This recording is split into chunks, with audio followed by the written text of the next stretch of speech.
말도 안 되는 일이 벌어졌습니다. 현재 일본이 역사상 최악의 한파로 몸살을 앓고 있는 가운데 홋카이도에서는 일주일 동안만 57명이 저체온증과 히트쇼크로 목숨을 잃었습니다. 그런데 이 죽음의 추위 속에서 단 한 채의 집만이 마치 봄날처럼 따뜻하게 빛나고 있었습니다. 놀랍게도 이 집은 2000년 전 한국에서 시작된 온돌이라는 기술로 지어졌다고 합니다. 처음에는 동네 사람들이 왜 하필 한국의 난방법이냐며 비난했지만 영하 20도의 강추위 속에서 이 집만이 따스한 온기를 유지하는 것을 보고는 생각이 바뀌었다고 합니다. 이 조용한 마을에 도대체 무슨 일이 있었던 걸까요? 오늘의 사연 시작합니다. 저는 일본 홋카이도 삿포로에서 건축 엔지니어로 일하고 있는 다카하시라고 합니다. 제가 경험한 일본의 올겨울은 기상청 관측 이래 최악의 한파였습니다. 그 어떤 겨울도 이렇게 무섭지 않았어요. 매일 아침 눈을 뜨면 창문은 얼음꽃으로 가득했고 실내 온도계는 12도를 가리켰습니다. 두꺼운 이불 세 채를 덮고도 떨리는 밤을 보내야 했죠.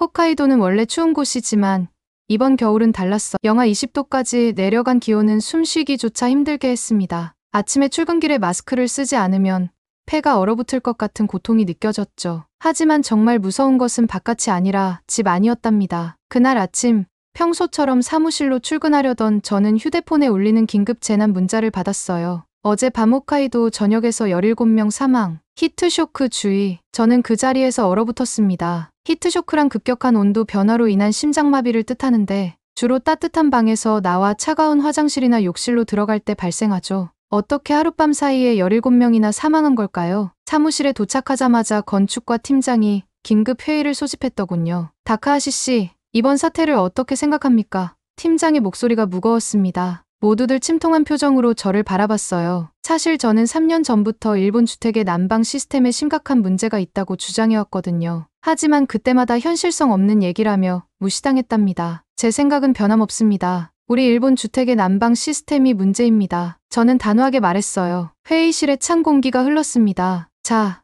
우리가 직접 확인해 봅시다. 그날 오후 우리 팀은 사망자가 발생한 주택들을 조사하러 나갔어요. 첫 번째 집은 80대 노부부가 살던 곳이었습니다. 집 안에 들어서자마자 한기가 느껴졌어요. 온도계를 확인해 보니 실내 온도가 7도에 불과했습니다. 방 안에는 전기장판이 켜져 있었고 작은 석유 히터 하나가 방 한쪽에서 돌아가고 있었어요. 경찰 보고에 따르면 노부부는 전기장판을 켜고 잠들었다가 화장실에 가기 위해 일어났을 때 심장마비로 쓰러진 것으로 추정됐습니다. 방에서 나와 화장실로 가는 짧은 거리에서 20도 이상의 온도차를 견디지 못한 거죠. 저는 가슴이 아팠어요. 이건 예견된 재앙이었으니까요. 두 번째 집은 더 충격적이었습니다. 70대 독거노인이 살던 아파트였어요. 실내 온도는 5도. 할머니는 방 안에서 코타츠를 켜고 TV를 보다가 주방에 물을 마시러 가던 중 쓰러졌다고 했습니다. 세 번째, 네 번째. 모든 집의 공통점은 단열이 제대로 되어 있지 않다는 점과 집 전체가 아닌 사람만 데우는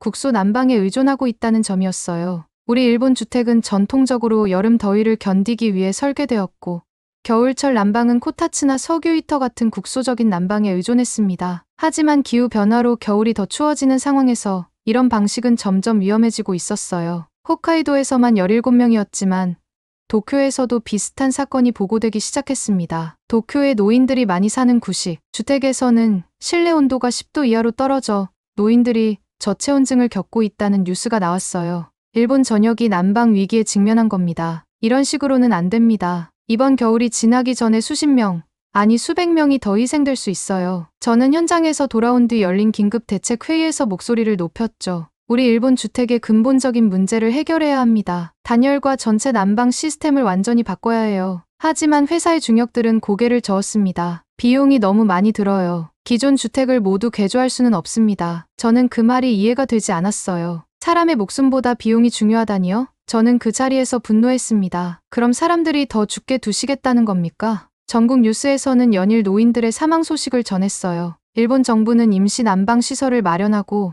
노인들에게 한파주의보가 해제될 때까지 피난소로 대피하라고 권고했습니다. 하지만 집을 떠나기 싫어하는 노인들이 많았고 피난소도 난방 효율이 좋지 않아 실내 온도가 15도를 넘지 못했죠. 저는 밤마다 잠을 이루지 못했어요. 머릿속에는 차가운 방에서 숨진 노인들의 모습이 계속 떠올랐습니다. 이대로는 안 된다. 뭔가 방법이 있을 거야. 저는 밤새 관련 자료를 찾아보기 시작했어요. 일본의 기존 난방 시스템은 대부분 국소 난방에 의존했습니다. 코타츠는 테이블 아래에만 열을 제공하고 석유 히터나 전기 히터는 직접적인 복사열로 사람을 데울 뿐 공간 전체를 데우지는 못했죠. 에어컨 난방도 있었지만 에너지 효율이 낮고 전기 요금이 많이 나와 노인들이 자주 사용하지 않았습니다. 문제는 집 전체를 효율적으로 데울 수 있는 시스템이 필요하다는 점이었어요. 그리고 그 시스템은 일본의 기존 건축 구조에도 적용할 수 있어야 했습니다. 저는 밤새 각국의 난방 시스템에 대해 조사했어요. 유럽의 라디에이터 난방, 북미의 강제 온풍 난방, 그리고 한국의 온돌 난방. 새벽 4시, 저는 한 논문을 발견했습니다. 한국 전통 온돌의 열효율성에 관한 연구라는 제목이었어요. 논문에 따르면 한국의 온돌 시스템은 바닥을 통해 열을 전달하는 방식으로 공간 전체를 균일하게 데울 수 있으며 에너지 효율도 다른 난방 방식보다 30% 이상 높다고 했습니다. 게다가 온돌은 복사열을 사용하기 때문에 습도를 유지하면서도 따뜻함을 제공하여 호흡기 질환도 줄일 수 있다고 했어요. 이거다. 저는 책상을 내리쳤습니다. 바로 이런 시스템이 지금 일본에 필요한 것이었어요. 하지만 문제는 어떻게 이 시스템을 일본 주택에 적용할 수 있을까 하는 점이었죠. 일본의 경량 목조 주택 구조와 한국의 온돌 시스템은 맞지 않는 부분이 많았습니다. 그래도 저는 포기하지 않았어요. 다음 날 아침, 저는 일찍 회사에 도착해 새로운 제안서를 작성했습니다. 한국 온돌 시스템의 일본 주택 적용 방안이라는 제목이었죠. 저는 기존 일본 주택에도 적용할 수 있는 변형된 온돌 시스템을 제안했어요. 바닥 난방 파이프를 설치하고 그 위에 얇은 모르타르층을 깔아 열전도를 돕는 방식이었습니다. 제 제안서는 회사 내에서 큰 논쟁을 불러일으켰어요. 외국의 기술을 그대로 도입하는 건 위험합니다. 일본 주택에 맞지 않아요. 비용이 너무 많이 들어요. 라는 반대 의견이 많았죠. 하지만 저는 굴하지 않았습니다. 사람들이 죽어가고 있어요. 더 이상 기다릴 시간이 없습니다. 결국 저는 회사의 지원 없이 혼자서라도 이 프로젝트를 추진하기로 결심했어요. 제 저축금을 모두 털어 홋카이도에 작은 집 한 채를 사서 실험 프로젝트를 시작하기로 했습니다. 만약 이 집에서 온돌 시스템이 효과적으로 작동한다면 회사와 정부를 설득할 수 있을 거라고 생각했거든요. 저는 그렇게 홋카이도에 작은 집을 구입한 후 본격적으로 한국의 온돌 시스템에 대해 더 깊이 연구하기 시작했습니다. 인터넷에서 수집할 수 있는 모든 자료를 모았고 심지어 한국어를 번역기에 의존해가며 읽어야 했죠. 그런데 문제는 제가 이론만으로는 실제 온돌 시스템을 구현할 수 없다는 점이었어요. 실제 경험이 필요했습니다. 어느 날 저는 도쿄에서 열리는 국제 건축 포럼에 참석했어요. 여러 나라의 건축가들이 모여 각국의 건축 기술을 교류하는 자리였죠. 그곳에서 우연히 한국인 건축가 박진호 씨를 만났습니다. 그는 서울의 유명한 건축 사무소를 운영하는 분이었어요. 저는 용기를 내어 그에게 다가갔습니다. 안녕하세요. 저는 일본의 다카하시라고 합니다. 혹시 시간이 되신다면 온돌 시스템에 대해 이야기를 나눌 수 있을까요? 제 말에 그는 놀란 표정을 지었어요. 일본인이 온돌에 관심을 갖는다는 것이 의외였나 봅니다. 온돌이요? 네, 물론이죠. 무엇이 궁금하신가요? 박진호 씨의 목소리는 친절했습니다. 저는 일본의 난방 위기와 제가 온돌 시스템을 적용해 보려는 계획에 대해 설명했어요. 그는 진지하게 들어주었습니다. 다카하시 씨, 온돌은 단순한 난방 시스템이 아닙니다. 2000년 역사를 가진 한국의 생활 문화예요. 그는 차분하게 설명을 시작했습니다. 온돌의 원리는 구드이라고 불리는 바닥 아래 공간을 통해 열기를 순환시키는 건데 현대에는 온수 파이프를 이용하죠. 저는 그의 설명에 완전히 빠져들었어요. 박진호 씨는 휴대폰을 꺼내 온돌 구조의 도면과 실제 시공 사진들을 보여주었습니다. 온돌의 가장 큰 장점은 바닥에서부터 열이 올라오기 때문에 발부터 따뜻해지고 공간 전체가 균일하게 데워진다는 거예요. 또한 추결성이 뛰어나 한번 데우면 오래 따뜻함을 유지합니다. 그의 설명을 들으며 저는 일본의 난방 방식과 비교했어요. 일본에서 주로 사용하는 코타츠는 테이블 아래만 따뜻하고 석유 히터는 직접적인 열기로 옷은 말리고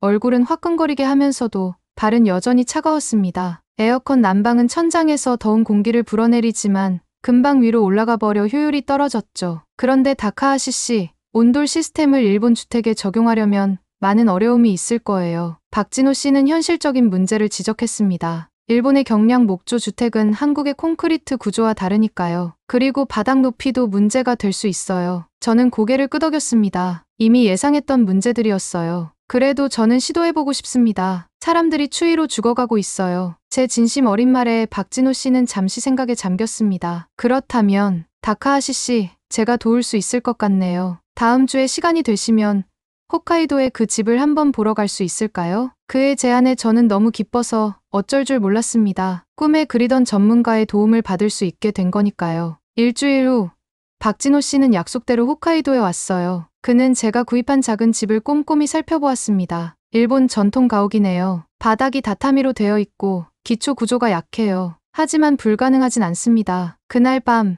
우리는 호텔 로비에서 온돌 시스템 설계에 대해 심도 있게 논의했어요. 박진호 씨는 종이에 여러 구조를 그려가며 설명해 주었습니다. 기존 다타미를 걷어내고 방수층과 단열재를 깐 다음 온수 파이프를 설치해요. 그 위에 얇은 모르타르층을 만들고 마감재를 올리면 됩니다. 하지만 여전히 많은 문제가 있었어요. 일본의 건축 법규, 재료 수급 문제, 그리고 가장 큰 걸림돌은 시공을 도와줄 기술자를 구하는 일이었습니다. 일본에는 온돌을 시공해본 경험이 있는 사람이 거의 없었거든요. 제가 한국에서 기술자 몇 명을 데려올 수 있을 것 같아요. 박진호 씨가 제안했습니다. 물론 비용이 많이 들겠지만 첫 번째 프로젝트니까 완벽하게 해야죠. 그 말을 듣는 순간 저는 망설였어요. 이미 집을 사는데 저축금 대부분을 썼는데 한국에서 기술자를 초청하는 비용까지 감당할 수 있을까요? 하지만 곧 마음을 다잡았습니다. 사람들의 목숨이 걸린 일이니 어떻게든 해내야 해요. 다행히 박진호 씨는 제 열정에 감동했는지 프로젝트 비용의 일부를 지원해주겠다고 했어요. 이건 단순한 비즈니스가 아닙니다. 사람들의 생명을 구하는 일이니까요. 그의 말에 저는 눈시울이 뜨거워졌습니다. 하지만 우리의 계획은 곧 난관에 봉착했어요. 일본 건축관청에 온돌 시스템 설치 허가를 신청했는데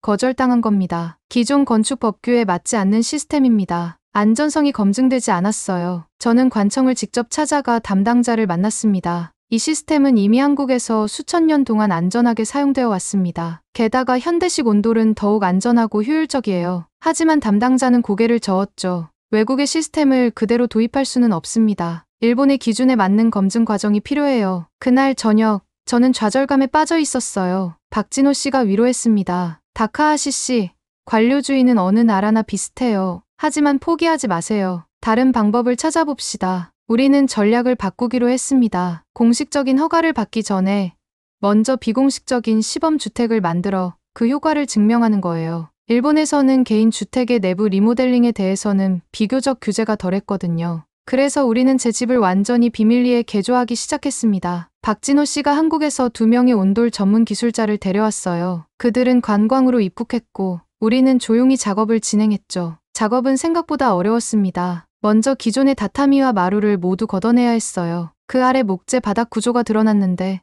한국의 콘크리트 구조와 달라서 온수 파이프를 설치하는 방법을 새롭게 고안해야 했습니다. 한국 기술자들은 창의적인 해결책을 제시했어요. 바닥 목재 구조물 위에 얇은 철판을 깔고 그 위에 특수 단열재를 설치한 다음 온수 파이프를 고정했습니다. 그리고 그 위에 특수 모르타르를 얇게 발라 열전도를 돕도록 했죠. 마지막으로 마감재로 얇은 나무 바닥재를 깔았어요. 작업이 한창일 때 이웃 주민들이 궁금해하기 시작했습니다. 다카하시 씨, 집에서 무슨 공사를 하고 계신가요? 저는 조심스럽게 대답했어요. 겨울을 따뜻하게 보낼 수 있는 새로운 난방 시스템을 설치하고 있어요. 한 이웃이 물었습니다. 혹시 그게 한국에서 온 사람들과 관련 있나요? 외국인들이 들어가는 걸 봤거든요. 저는 당황했지만 정직하게 대답했어요. 네, 한국의 전통 난방 방식을 도입하고 있습니다. 바닥 전체를 데우는 시스템이에요. 그 말을 들은 이웃은 고개를 저었습니다. 왜 하필 한국의 방식을 쓰시는 거죠? 일본에도 좋은 난방 시스템이 많은데요. 그의 말투에는 약간의 거부감이 느껴졌어요. 저는 침착하게 설명했습니다. 한국의 온돌 시스템은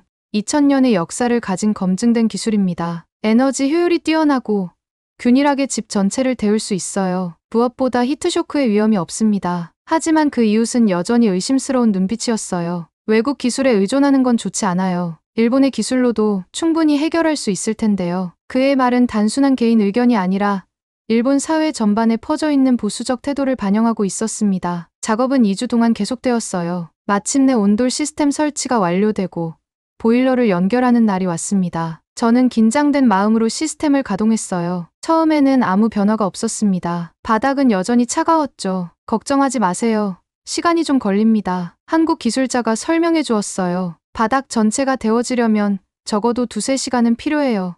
저는 불안한 마음으로 기다렸습니다. 만약 이 시스템이 제대로 작동하지 않는다면 모든 투자와 노력이 물거품이 될 테니까요. 3시간 후 기적 같은 일이 일어났어요. 바닥이 서서히 따뜻해지기 시작했습니다. 맨발로 바닥을 걸었을 때 그 따스함이 발바닥을 통해 온몸으로 퍼져나갔어요. 실내 온도계는 서서히 올라가서 20도를 가리켰습니다. 바깥은 영하 15도였지만 집 안은 봄날처럼 따뜻했어요. 성공했습니다.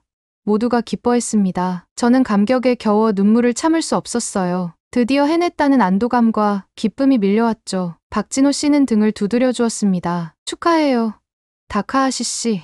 이제 일본에도 첫 번째 온돌 집이 생겼네요. 그날 밤 저는 처음으로 따뜻한 집에서 편안하게 잠들 수 있었어요. 두꺼운 이불도 전기장판도 필요 없었습니다. 바닥에서 올라오는 자연스러운 온기가 방 전체를 감싸고 있었어요. 다음 날 아침 놀라운 일이 벌어졌습니다. 밤새 폭설이 내려온 마을이 눈에 파묻혔어요. 기온은 영하 20도까지 떨어졌죠. 전력 공급이 불안정해져 마을의 절반이 정전을 겪었습니다. 사람들은 추위를 피해 임시 대피소로 향했어요. 하지만 저희 집은 달랐습니다. 온돌 시스템은 이미 바닥을 충분히 데워놓아서 보일러가 잠시 멈추더라도 4-5시간은 따뜻함을 유지할 수 있었어요. 저는 이웃들에게 문을 열었습니다. 우리 집으로 오세요. 여기는 따뜻해요. 처음에는 몇 명만 조심스럽게 들어왔지만 곧 소문이 퍼져 10여 명의 이웃들이 모였어요. 그들은 처음 맨발로 바닥을 밟아보고는 놀라움을 감추지 못했습니다. 이게 뭐죠? 바닥이 이렇게 따뜻하다니. 저는 온돌 시스템에 대해 설명해 주었어요. 처음에는 한국의 기술이라는 말에 약간 경계하던 이웃들도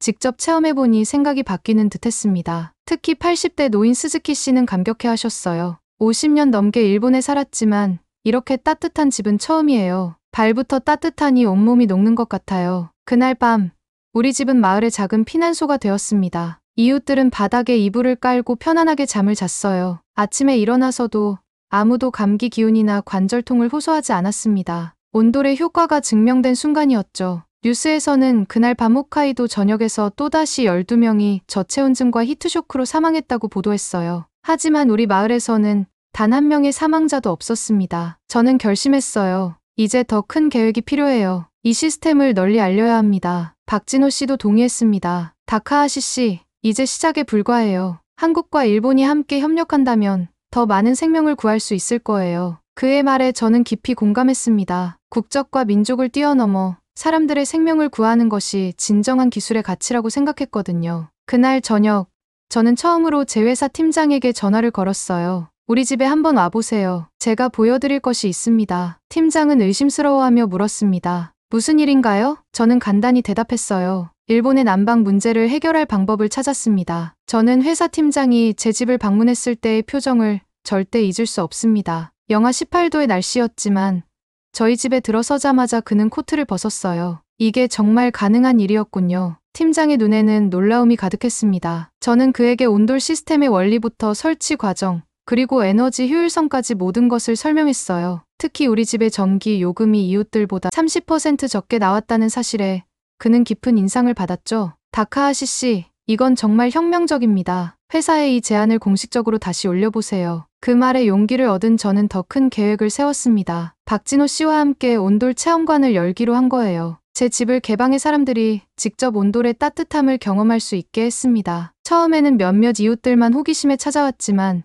입소문이 퍼지면서 방문객이 늘었어요. 특히 놀라운 건 80대 할머니 하나코 씨의 변화였습니다. 그녀는 매년 겨울이면 관절염으로 고생했는데 온돌 바닥에서 하루를 보낸 후 통증이 절반으로 줄었다고 말했어요. 그 말을 들은 노인들이 더 많이 찾아오기 시작했습니다. 지역 신문에서 우리 집을 취재하러 왔을 때 저는 박진호 씨와 함께 인터뷰를 했어요. 이건 단순한 난방이 아닙니다. 생명을 구하는 시스템이에요. 그 기사가 나간 후 예상치 못한 일이 벌어졌습니다. 일본 전국에서 문의 전화가 쏟아진 거예요. 하지만 모든 게 순탄했던 건 아닙니다. 일본 최대 가스회사인 니온 가스 시스템에서 저에게 연락이 왔어요. 다카하시 씨, 우리 회사가 개발한 최신 가스 보일러를 한번 써보시겠어요? 온돌과는 다른 방식이지만 충분히 효율적입니다. 그들은 제가 온돌 시스템 홍보를 중단하길 바랐죠. 저는 정중히 거절했습니다. 사람들이 직접 비교하고 결정할 수 있게 해야 합니다. 가스회사는 아쉬운 표정을 지으며 돌아갔지만 저희의 프로젝트는 계속해서 주목받기 시작했습니다. 그러던 중 또 한 번의 한파가 찾아왔습니다. 이번에는 도쿄까지 영향을 미쳤어요. 도쿄의 노인주택에서도 사망자가 발생하기 시작했죠. 전국적으로 난방 대책에 대한 논의가 뜨거워졌고 저희 온돌 프로젝트도 주목받게 되었습니다. 지역 환경청의 담당 공무원이 저희 집을 방문했을 때 저는 기회라고 생각했어요. 이 시스템은 에너지를 절약하면서도 균일하게 집을 데울 수 있습니다. 일본의 겨울철 사망자를 크게 줄일 수 있을 거예요. 그는 관심 있게 모든 설명을 메모했습니다. 몇 주 후 지역 환경청에서 발표가 있었어요. 지역 에너지 효율화 시범 사업의 온돌 시스템이 시험 대상으로 포함된다는 내용이었습니다. 작은 규모지만 공식적으로 인정받은 순간이었죠. 박진호 씨와 저는 곧바로 일본 곳곳에서 시범주택 프로젝트를 시작했습니다. 처음에는 반대와 의심의 목소리가 많았지만 시간이 지날수록 지지하는 사람들이 늘어났어요. 특히 일본의 젊은 건축가들이 온돌의 가능성에 열광했습니다. 놀라운 일은 2개월 후에 일어났어요. 제 이웃 마츠모토 씨의 아들이 직장 동료들과 함께 저희 집을 방문했습니다. 다카하시 씨, 부모님 댁이 너무 추워서 걱정입니다. 이 난방 시스템을 부모님 댁에도 설치할 수 있을까요? 그는 진지한 표정으로 물었어요. 저는 기꺼이 도움을 주겠다고 했습니다. 그렇게 첫 번째 의뢰가 시작됐어요. 그리고 그 소문은 입소문을 타고 퍼져나갔죠. 처음에는 제 마을에서만 몇 건의 의뢰가 들어왔지만 차츰 인근 지역으로 확대되기 시작했습니다. 특히 도쿄에 사는 성인 자녀들이 홋카이도의 부모님을 위해 온돌 난방을 설치해달라는 요청이 많아졌어요. 아버지가 관절염으로 고생하시는데 온돌이 도움이 될까요? 어머니가 작년에 히트쇼크로 쓰러지셨어요. 올겨울에는 안전하게 지내셨으면 해요. 이런 이야기들을 들을 때마다 제 가슴은 뭉클해졌습니다. 저는 더 많은 분들을 도울 수 있도록 작은 사무실을 마련했어요. 특별한 회사가 아닌 그저 저와 박진호 씨, 그리고 한국에서 온 기술자 한 명이 함께 일하는 작은 공간이었죠. 하지만 그곳에서 우리는 일본 주택 구조의 온도를 어떻게 더 효율적으로 접목할 수 있을지 매일 연구했습니다. 처음에는 쉽지 않았어요. 일본의 건축 자재는 한국과 달랐고 시공 방식도 달랐습니다. 하지만 우리는 포기하지 않고 계속 시도했어요. 때로는 실패도 했지만 그때마다 더 나은 방법을 찾아냈습니다. 지금까지 우리 동네에서 단 3채의 집에만 온돌을 설치했어요. 아직은 시작 단계라 많지 않지만 앞으로 몇 채 더 설치할 예정입니다. 천천히 하지만 확실하게 진행하고 있답니다. 무엇보다 중요한 건 안전과 효율성이니까요. 가끔 저는 생각합니다. 왜 우리는 좋은 것을 받아들이는데 이렇게 주저했을까요? 단지 그것이 다른 나라에서 온 기술이라는 이유만으로 우리 일본인들은 얼마나 많은 겨울을 춥게 보냈을까요? 온돌이 처음 제안됐을 때 일본식으로 해결해야 한다며 자존심을 내세웠던 날들이 이제는 부끄럽게 느껴집니다. 좋은 지혜는 어디서 왔든 소중하게 여겨야 한다는 것을 저는 이제야 깨달았어요. 지금도 제 사무실에는 매일 전화가 옵니다. 우리 부모님 집도 따뜻하게 해주세요. 우리 마을 노인회관에도 온돌을 설치할 수 있을까요? 아직 갈 길이 멀지만 한 집 한 집, 한 걸음 한 걸음 나아가고 있습니다. 어제는 동네 할머니 하나코 씨가 직접 찾아오셨어요. 작년에 첫 번째로 온돌을 설치해드린 분이셨죠. 다카하시 씨, 내 평생 이렇게 따뜻한 겨울은 처음이에요. 한국 사람들에게 고맙다고 전해주세요. 할머니의 주름진 손이 제 손을 따뜻하게 잡았습니다. 그 순간 저는 깨달았어요. 이것은 단순한 난방 시스템의 문제가 아니었습니다. 서로의 지혜를 존중하고 함께 더 나은 삶을 만들어가는 과정이었던 거죠. 한국의 오래된 지혜가 일본의 현대적 문제를 해결하는 모습을 보며 저는 문화와 지식에는 국경이 없다는 것을 배웠습니다. 이제 저는 매일 아침 따뜻한 온돌 바닥에 발을 디디며 다짐합니다. 오늘도 한 가정이라도 더 따뜻하게 만들기 위해 최선을 다하고 있습니다. 바깥은 여전히 추운 겨울이지만 이제 우리 집은 두렵지 않습니다. 한국의 오래된 지혜가 우리 일본의 겨울을 조금씩 따뜻하게 만들고 있으니까요. 오늘 사연 어떻게 들으셨나요? 추위 속에서 한국의 따스한 온돌이 일본을 구한다는 이야기가 인상적이셨나요? 일본 건축가가 한국의 오래된 지혜를 발견하고 자국의 문제를 해결해 나가는 과정이 흥미로웠습니다. 한국의 전통 기술이 현대 사회에서도 여전히 가치를 지니고 있다는 점에 대해 어떻게 생각하시나요? 요즘 우리나라의 난방비 문제와 에너지 위기가 심각한데 온돌과 같은 효율적인 난방 시스템이 더 널리 활용됐으면 좋겠습니다. 오늘 사연에 대한 여러분의 생각을 댓글로 남겨주세요. 감동뭉클에서는 여러분의 소중한 마음을 모아 사연 주인공들에게 전해드리고 있습니다. 여러분 주변에 감동적이거나 재미있는 실제 사연들을 제보받고 있으니 언제든 저희 공식 메일로 제보해주세요. 오늘 들려드린 사연에 공감하셨다면 구독과 좋아요 눌러주시고 주변 분들과도 공유해주세요. 여러분의 작은 관심과 응원이 더욱 좋은 콘텐츠를 만드는 데 큰 힘이 됩니다. 오늘도 여러분의 하루의 작은 즐거움이라도 되었기를 바라며 지금까지 감동뭉클이었습니다. 끝까지 시청해주셔서 감사합니다. 다음에 더 감동적인 사연으로 찾아뵙겠습니다.